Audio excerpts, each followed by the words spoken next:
Je vous souhaite la bienvenue pour cette conférence consacrée à la place du patrimoine Eiffel à l'heure de l'exposition universelle de Dubaï. Cette conférence est construite à la fois sur la restitution d'un voyage d'études que j'ai pu réaliser sur place, mais également sur les traces de ce patrimoine qui existe en Bretagne, mais également au-delà des mers et des océans de cette belle région. Alors, vous avez ici en photo le pavillon France qui est consacré à la thématique lumière, lumière. Et cette lumière aux portes du désert est puissante et elle entend, à travers la participation de la France, également favoriser la créativité, l'innovation, les collaborations et les opportunités. C'est à la fois un message qui est extrêmement fort dans le contexte actuel, marqué par des conflits, des guerres, de l'Ukraine au Yémen, mais c'est aussi un remarquable espoir pour se pencher sur l'histoire de nos territoires et essayer de façonner et de jeter des bases solides pour peut-être imaginer le design de demain. Alors, vous le savez, les expositions universelles ont toujours été un grand rendez-vous de bâtisseurs. Et l'image que vous avez sous vos yeux, peut-être, euh, vous amène à vous poser la question du miroir industriel et territorial qu'ont pu représenter des expositions universelles pour la France. Sans nul doute, cette grande signature architecturale que vous voyez ici, la Tour Eiffel, a eu effectivement un impact extrêmement fort à travers le rayonnement emblématique de ce projet, mais elle n'a pas été populaire immédiatement et vous le savez sans doute, beaucoup militaient pour son démantèlement. Pourtant, nous avons en Bretagne des traces extrêmement fortes de ce qu'on pourrait appeler le patrimoine Eiffel, qui s'exprime à travers un certain nombre de maisons de villégiature. Toutes n'ont pas été encore identifiées et ce sont certainement des passionnés d'histoire, des érudits locaux qui enrichiront la connaissance que nous pouvons en avoir aujourd'hui. Vous dire que d'abord, en marchant vers Perros-Guirec, vers la côte de Granit Rose, nous avons une maison identifiée, inscrite à l'inventaire du patrimoine culturel, qui est la villa Caravel. Et d'autres ouvrages célèbrent sans doute sur le territoire régional cet esprit Eiffel, mais peut-être bien au-delà, dans tout l'ouest de la France, à travers notamment la construction de viaducs, dont certains visaient à préparer l'arrivée révolutionnaire du chemin de fer. Alors, parmi ces viaducs, certains pourront peut-être être identifiés à travers une influence qu'a pu jouer Gustave Eiffel. On sait en tous les cas que le pont de Port-de-Roche, qui relie la commune de Langon et Sainte-Anne-sur-Vilaine, a été inspiré par Gustave Eiffel. Présenté à l'exposition universelle de 1867 à Paris, il est posé sur la Vilaine en 1868 et représente l'un des premiers ouvrages en acier réalisés au XIXe siècle. Vous en avez ici une illustration. Mais de l'île-et-Vilaine, allons peut-être marcher dans le Finistère, dans la presqu'île de Crozon, pour nous interroger sur la place que représente une autre maison de villégiature dans le patrimoine Eiffel, cette villa Cararbruck, ou improprement appelée Villa Eiffel, a été construite au début des années 1890 par un Parisien, Maurice Desmarais, ami de la famille Peugeot. Et l'origine de cette maison démontable, unique en son genre à Morgat, reste mystérieuse. Il pourrait s'agir d'un pavillon de l'exposition universelle de 1889, remonté à Morgat, où l'œuvre de l'entreprise de Joseph Danly, créateur du système de construction par Paul Embouti dit Danly, dont le procédé est breveté en 1887 en Belgique. Alors, voyageons encore plus loin, de Crozon à La Roche-sur-Yon. D'abord parce que cette villa, qui est classée monument historique, inscription récente depuis janvier 2004, est assez unique à Crozon et dans toute la France et nous amène finalement à interroger l'originalité même de ces créations. Ça a tout son sens dans des stations balnéaires comme celle de Morgat parce que ces maisons de fer construites à la suite de l'exposition universelle sont également des emblèmes, des ambassadeurs pour faire émerger un tourisme de villégiature et d'agrément. Et puis, ces maisons en fer, comme celle de Crozon, ont été aussi restaurées et retrouvées dans d'autres parcs, notamment le parc naturel régional de la Haute-Vallée de Chevreuse, qui sert aujourd'hui de gîte d'étape, et d'autres constructions démontables, produites en série, faciles à monter, et d'un coût modeste, ont été aussi exportées en nombre à la fin du 19e siècle. La passerelle Eiffel à La Roche-sur-Yon est un témoignage extrêmement intéressant de l'importance mémorielle que des villes accordent à leurs dames de fer dans l'aménagement de gares, mais aussi la naissance qui est associée de nouvelles mobilités. Et peut-être que cette passerelle tremplin, pour identifier nos communes dans le monde comme des cités du voyage et de l'entrepreneuriat, pourrait justement être un formidable écrin de notoriété, de dynamisme pour porter la voix de stations balnéaires, de communes littorales, ou peut-être également de communes qui sont des points névralgiques de mobilité dans un certain nombre de territoires. Ici, l'exemple de La Roche-sur-Yon comme capitale de la Vendée.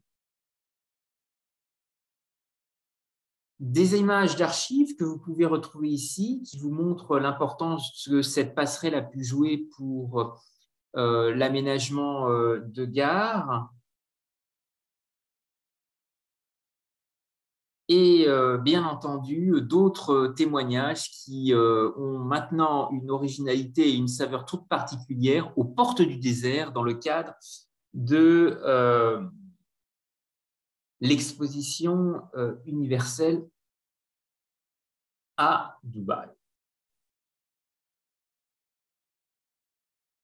Cette exposition universelle se veut une expérience exceptionnelle et ses portes ne se referment jamais. On va le voir notamment à travers le témoignage Eiffel, ne se ferme jamais pour continuer à connecter les esprits et construire le futur. Et c'est peut-être l'un des messages forts aussi que nous laisse le patrimoine Eiffel. C'est un formidable horizon créatif qui a tout son sens aux portes du désert puisqu'inutilisé puis définitivement démonté pendant des années, un escalier original à la Tour Eiffel a été inauguré par Nathalie Kennedy le 22 février dernier. La consul de France à Dubaï a inauguré cette pièce dans un parc de verdure qui fait partie intégrante du site de l'exposition universelle qui se déroule aux Émirats arabes unis. C'est un morceau d'histoire qui est maintenant une œuvre d'art et que vous pouvez contempler ici dans cet havre de verdure. Il a une signification particulière. Vous voyez ici cet escalier dans sa forme nocturne, entouré de nombreux visiteurs du monde entier qui participent à l'exposition universelle. Mais cet escalier a aussi une signification très forte parce qu'il est le symbole d'une amitié entre Gustave Eiffel et Jeanne d'Or. Jeanne d'Or qui était un ami proche de Gustave Eiffel et sa famille possède toujours une partie des escaliers d'origine de la Tour Eiffel. Cet entrepreneur atypique marseillais a été un très grand négociant dans le domaine du thé. Son entreprise a été créée en Provence en 1972 et l'histoire de ces thés recèle une histoire particulière parce que ce Janador était entrepris de voyages, de découvertes, et notamment depuis le port de Marseille avait entrepris un certain nombre de voyages à travers le monde pour ramener des épices, du café, du thé ou encore du cacao. Et la légende raconte qu'une fois sur le retour, ces deux chats qu'il aimait passionnément, Sam et Beau, l'attendaient précisément sur le pas de la porte, alors même qu'il était impossible de savoir le jour où il reviendrait. Et ces deux chats lui ont transmis beaucoup d'inspiration, beaucoup d'énergie pour créer de nouveaux produits. Vous ne choisissez jamais votre chat, c'est lui qui vous choisit comme votre rêve. Et il doit toujours être le maître. Et c'est ce qu'expliquait Janador. Et depuis, ces deux félins symbolisent, représentent les symboles de l'entrepreneuriat et la passion chère à la marque. Alors, est-ce que ces deux chats, est-ce que cette amitié féconde entretenue entre Gustave Eiffel et Janador pourrait inspirer des villes dotées d'un patrimoine Eiffel à véhiculer de nouveaux récits créatifs, encourager de nouvelles dynamiques demain? Ce témoignage peut certainement inspirer une nouvelle vie au patrimoine Eiffel, qui est à la fois un laboratoire mémoriel pour de nombreuses communes, inscrits dans leur patrimoine, mais aussi une passerelle tremplin pour identifier, je pense en particulier à nos communes littorales, stations balnéaires, l'exemple de Crozon, de Perros-Guirec est intéressant, comme des cités du voyage et de l'entrepreneuriat. À ce titre, un certain nombre de programmes de réhabilitation ont été menés dans plusieurs villes, avec l'exemple d'une ancienne gare de l'Exposition universelle de Paris. Et cette magnifique bâtisse qui était tombée en ruine à Agnières-sur-Seine va devenir une cité du voyage et de l'entrepreneuriat développée par Nakara et Morning Coworking. Cette gare d'Agnières-sur-Seine, ici vous voyez son emplacement originel au pied de la Tour Eiffel, qui a été démontée dans le département des Hauts-de-Seine. Alors, le pavillon France à Dubaï a pour thème Lumière, Lumière. Et peut-être que 4 siècles après le traité du monde et de la lumière de Descartes, tout l'intérêt de nos communes aujourd'hui est peut-être d'identifier cette alchimie inédite, ce mariage paradoxal entre des petites small smart cities, dans tous les cas des territoires qui ont parié sur le progrès des techniques, des technologies, et puis ce respect d'un patrimoine qui peut être à la fois agricole et naturel.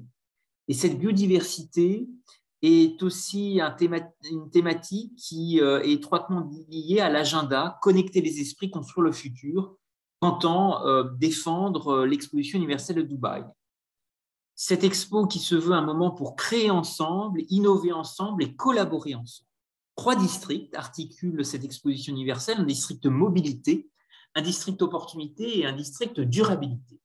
C'est un élément qui est à la fois puissant pour la dynamique de cette exposition universelle, qui possède un métro dernier cri qui pourrait faire penser à celui de Rennes, parce que Keolis en a assuré la maîtrise et l'ingénierie de projet, comme dans la capitale bretonne, et s'est associé avec le japonais Mitsubishi. Exemplaire en matière de mobilité, le site de l'exposition universelle à Dubaï a mis en place un réseau de bus entièrement gratuit qui permet aux visiteurs de retrouver les différents sites et même de rejoindre l'aéroport d'Abu Dhabi. Ce qui montre, et c'est le message extrêmement fort à retenir aux portes du désert, que finalement, ce que peut apporter le Moyen-Orient à la Bretagne, c'est ce pouvoir des connexions. Et comment une région aussi riche, maritime comme le territoire breton, peut façonner le monde et y trouver à Dubaï finalement 192 façons de voir le monde. Et c'est un élément qui rayonne et qui a une résonance particulière dans l'histoire des expositions universelles, puisque depuis 170 ans, elles fournissent une plateforme pour présenter les plus grandes innovations qui ont façonné le monde dans lequel nous vivons. Des exemples, 1939, la première diffusion télévisée en direct réalisée lors de l'exposition universelle de 1939. Mais bien avant, puisque les expositions universelles ont démarré en 1851 avec le fameux Crystal Palace. Les ordinateurs, tant d'inventions ont aussi fait leur apparition et ont émerveillé les visiteurs d'Exposition universelle. Ici, avec l'exemple d'IBM qui avait conçu un ordinateur à Seattle qui répondait aux commandes vocales. Avant les ordinateurs, c'était les téléphones. Première démonstration à Philadelphie en 1876 et plus tard, l'exposition universelle d'Osaka en 1970 a offert aux visiteurs la première occasion de découvrir ce que la technologie des téléphonies mobiles avait à offrir. Les expositions universelles sont aussi des innovations alimentaires. Vous savez que Rennes Métropole, Quimper Communauté et Saint-Brieuc Agglomération ont été présentes à l'exposition universelle de Milan en 2015 autour de la thématique « Nourrir la planète, énergie pour la vie ». Et c'est certainement un sujet extrêmement fort qui a une valeur importante et qui s'est retrouvé au fil de plusieurs expositions universelles. Philadelphie, avec le popcorn et le ketchup qui ont fait leur apparition. Mais plus tard, c'est aussi les cônes de crème glacée lors de l'exposition universelle de Saint-Louis qui ont permis de gérer habilement les files d'attente et les queues des visiteurs qui attendaient pour les différents pavillons. Ce que laisse sans doute de plus fort, et c'est le sujet de cette conférence autour du patrimoine Eiffel, finalement, c'est l'architecture. Et cette architecture a une symbolique extrêmement forte dans une ville comme Dubaï, en boulimie de projet, qui a un écrin tout à fait atypique, une envie de rayonner de manière tout à fait intéressante, avec cet escalier originel inauguré le 22 février dernier par Nathalie Kennedy, consul de France à Dubaï, et qui illustre la profonde amitié entre Jeanne Ador et Gustave Eiffel, fondateur, Jeanne Ador étant le fondateur de cette marque de thé, Jeanne Paris, qui a des relations partout dans le monde, y compris au Japon. Structure historique d'exposition universelle, oui, elle traverse le temps. Il y a eu d'abord un témoignage exceptionnel à travers l'emblématique Crystal Palace, qui entendait présenter les inventions de la révolution industrielle. Et puis, la Tour Eiffel, qui, bien sûr, est un symbole fort qui n'a pas été populaire immédiatement, et certains avaient fait campagne pour son démantèlement après la fermeture de l'exposition. Beaucoup de signatures architecturales sont encore vivaces. La Grande Roue de Chicago, l'Atomium de Bruxelles en 1958, qui présentait à l'époque les ascenseurs les plus rapides de la planète. Space Needle à Seattle, dans l'État de Washington, aux États-Unis, que vous voyez ici en photo à gauche, et qui est cette pointe qui pique à l'horizon, et qui est un formidable élément avec un témoignage exceptionnel de hauteur avec un restaurant panoramique à son sommet qui permet d'avoir une vue imprenable sur le Puget Sound, ce bras du Pacifique qui rentre dans la baie de Seattle, Lake Union également, et bien sûr le paysage urbain si particulier de cette ville de la côte ouest des États-Unis. Plus récent, c'est Waalwazn Plaza, qui est la place centrale et qui est dotée d'un dôme autoportant qui deviendra le centre emblématique de District 2020, qui sera le quartier créé à l'issue de l'exposition universelle. Alors naviguons ensemble sur le récit du pavillon France, qui est consacré à la thématique Lumière-Lumière, qui est un formidable élément d'innovation, à la fois parce que les propriétés de la lumière sont identifiées comme un moteur clé d'innovation scientifique et technique depuis l'Antiquité, que c'est dans le milieu marin qu'on trouve le plus d'animaux lumineux, puisqu'une vaste étude d'exploration publiée en 2017 a révélé que, de manière étonnante, les 3/4 des espèces marines vivant entre la surface et 4000 mètres de profondeur étaient luminescents. D'autres territoires s'approprient cet imaginaire autour de la lumière, de la rencontre du fleuve, de la rencontre avec l'océan, ces terres d'estuaire au pays de Jules Verne qui manifestent aussi toute l'importance exceptionnelle qu'il est possible de faire autour de la lumière. Et ce sont aussi des frères éponymes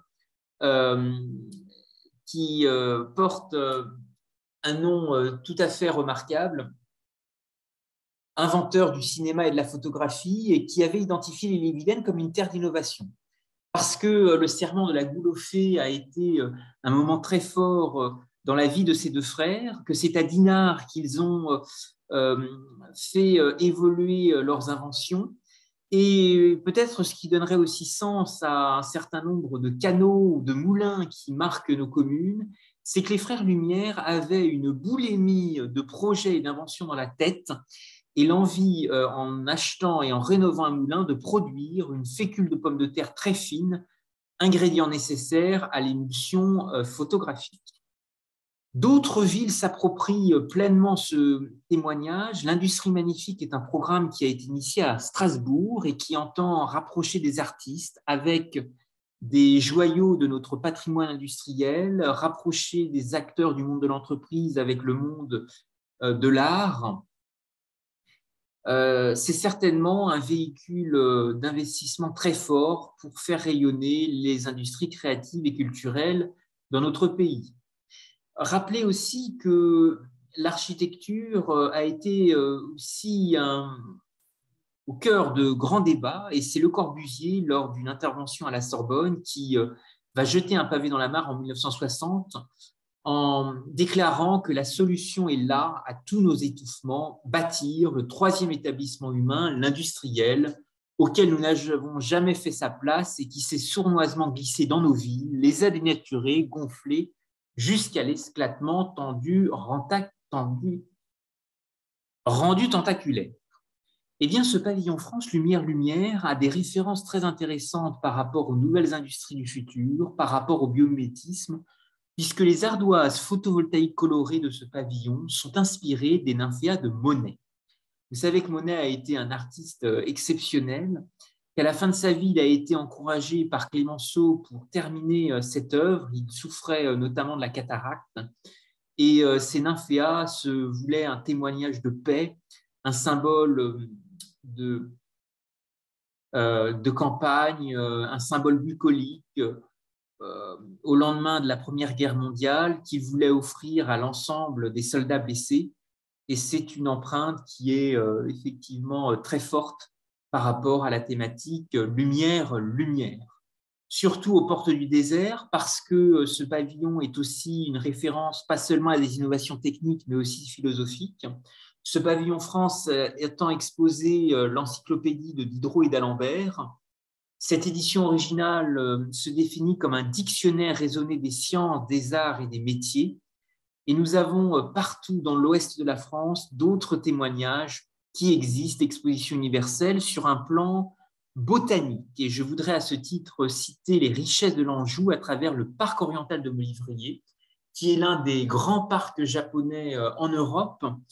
Et son architecte, Alexandre Marcel, avait voulu reproduire des moules qui provenaient de l'exposition universelle de 1900, où il avait été chargé de la réalisation de 3 pavillons, celui du Cambodge, celui de l'Espagne et celui de la Compagnie des messageries maritimes. Le biomimétisme inspire également de grands pavillons européens. Ici, vous avez l'exemple de la Belgique. Il y a aussi d'autres références qui ont été imaginées, des pavillons nord-américains, également des éléments très forts autour de la mobilité en action, la liberté de construire le futur et le ciel qui n'est plus une limite, qui sont les 3 thèmes retenus par le pavillon des États-Unis. Cet esprit de découverte est sans cesse stimulé. Chaque exposition universelle apporte aux visiteurs de nouvelles inventions. L'électricité, la grande roue, la fermeture éclair en 1893, l'exposition universelle de Buffalo à travers l'appareil au rayon X, le cornet de glace et le hot dog à Saint-Louis, et le poste de télévision à New York en 1939-1940. Aujourd'hui, Dubaï est une zone d'influence très forte, zone d'influence américaine très marquée. Et sans doute qu'avec l'inventivité française, l'expérience et l'aptitude du Made in France à répondre aux grands défis du monde, nous avons beaucoup de choses à apporter, beaucoup d'innovations à partager à travers la richesse de notre patrimoine, la force et l'inventivité qu'a pu laisser Gustave Eiffel et bien d'autres architectes ou savants. Nous pouvons laisser derrière l'exposition universelle de Dubaï un formidable carrefour pour la diplomatie, pour les échanges, et j'ai encouragé une génération de marchands de paix et de prospérité, y compris pour imaginer peut-être demain le blé du futur, parce que le pavillon ukrainien fait preuve d'une inventivité exceptionnelle à travers un vélo électrique pouvant parcourir 380 km après une seule charge, une impression 3D pour la céramique et des stores solaires capables de générer de l'énergie, reflétant ainsi le caractère unique et l'originalité du peuple ukrainien et de sa culture à travers le prisme des technologies modernes. Dans une région de transformation alimentaire comme la Bretagne, eh bien, le pavillon Ukraine a de quoi épater parce qu'il présente un champ créé à partir de vrais épis de blé, de nano-blé et de blé numérique. Et cette solution démontre symboliquement le mouvement de l'Ukraine vers l'avenir en harmonie avec la nature et le progrès technologique. Ce thème du pavillon ukrainien, Ukraine intelligente, point de connexion, Smart Ukraine, Connecting Dots, entend développer un formidable programme de divertissement comprenant des défilés de mode, des séminaires thématiques et des performances créatives. Pour aller aussi un peu plus loin, l'architecture et ce que peut laisser le patrimoine Eiffel est aussi une trace en direction des femmes. Et peut-être que Dubaï innove à travers la valorisation d'un pavillon des femmes, qui se veut un véritable voyage sur l'impact des femmes pour créer un monde meilleur. Ce pavillon des femmes est le fruit d'un partenariat avec un joaillier français qui est Cartier. Cartier qui a une histoire tout à fait particulière, à la fois dans la région du Golfe Persique, parce que à travers le commerce des perles, qui a été si florissant, ces échanges ont permis à certains bijoutiers français reconvertis dans l'immobilier de transformer l'avenue des Champs-Élysées et certains de ces hôtels particuliers pour en faire ce qu'ils sont aujourd'hui. Et vous savez que lorsque les femmes s'épanouissent, l'humanité s'épanouit, et peut-être que des femmes architectes pourraient elles aussi incarner de nouvelles formes de créativité comme Cartier en avait identifié dans des moments difficiles, dans la mémoire des conflits, sous l'occupation. Et notamment, une broche Cartier avait été un symbole extrêmement fort de la résistance. Vous savez que Jeanne Cloussin, la directrice artistique de Cartier, avait été arrêtée en 1942 pour avoir réalisé une broche qui représentait un oiseau en cage.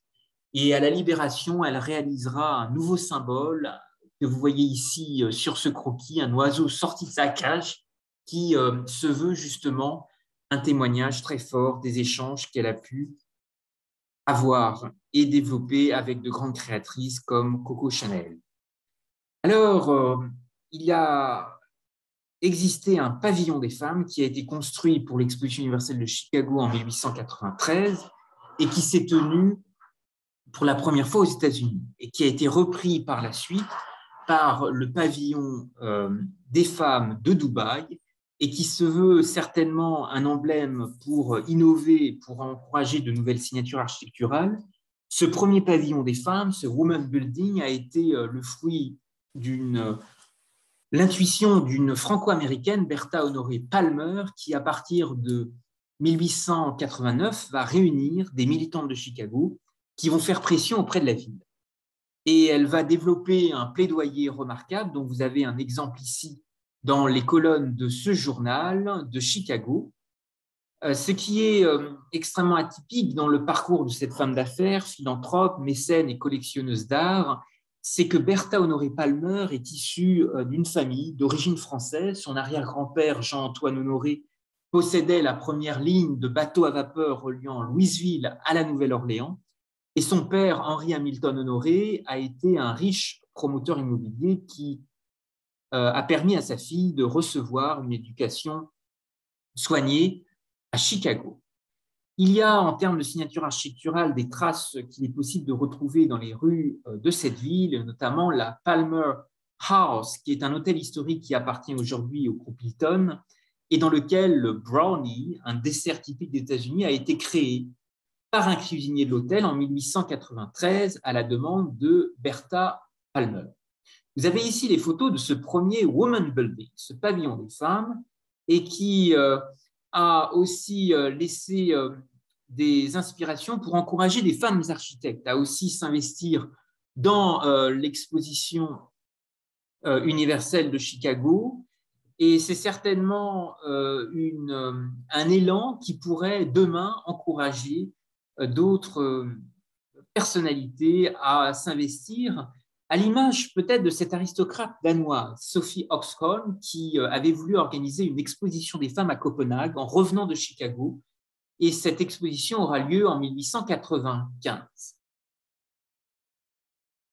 Il y a en tous les cas derrière les expositions universelles une envie très forte à travers les pavillons européens et américains de favoriser la créativité, l'innovation, les opportunités et de réfléchir en permanence à de nouvelles formes architecturales, comme vous le voyez ici à San Diego, événement tout à fait atypique puisqu'il marquait à la fois l'ouverture du canal de Panama et la volonté de faire connaître San Diego comme le premier port américain sur la route des navires circulant vers le nord-ouest des États-Unis après le passage du canal.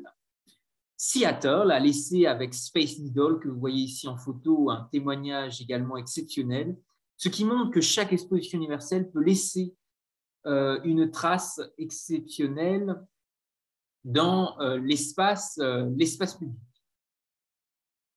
Beaucoup de villes, en étant des puissances accueillantes de grands événements, comme les Jeux Olympiques, ont aussi nettement profité de cette notoriété. Et peut-être que demain, il serait intéressant de réfléchir comment des communes bretonnes pourraient profiter à la fois et rayonner à la fois dans le cadre de la candidature de Rome comme ville candidate pour accueillir l'exposition universelle de 2030 et plus largement en 2025, lorsque la ville d'Osaka au Japon accueillera la prochaine exposition universelle. Vous savez que la région d'Osaka, le Kansai, a été le berceau de la révolution industrielle du Japon et que cette ville, qui avait déjà accueilli une exposition universelle en 1970, a longtemps été surnommée la Manchester de l'Orient depuis notamment l'ère Meiji. Et le thème de cette prochaine exposition universelle en 2025 aura pour thématique « Concevoir la société du futur, imaginer notre vie de demain ». C'est un élément extrêmement fort avec notamment 3 sous-thèmes qui sont prévus: sauver des vies, inspirer des vies et connecter des vies. Et certainement que ce laboratoire vivant des peuples, tel qu'il se définit, sera aussi un moyen de connecter patrimoine et nouvelles aventures urbanistiques, comment servir de laboratoire en termes de smart city, de société de l'avenir. C'est dans tous les cas une discussion qu'il est possible d'avoir à la lumière de ce patrimoine Eiffel toujours aussi vivant, y compris aux portes du désert, et qui peut certainement inspirer de nouvelles formes d'urbanisme et surtout de nouvelles formes de mobilité. Je vous remercie pour votre attention et je vous propose de passer maintenant aux échanges. La conférence est totalement enregistrée et sera restituée en vidéo si vous souhaitez retrouver les thématiques et les planches de cette conférence. Vous pouvez également m'adresser un courriel qui apparaît ici à l'écran. Merci à tous, merci pour votre attention et bienvenue maintenant pour faire vivre le débat.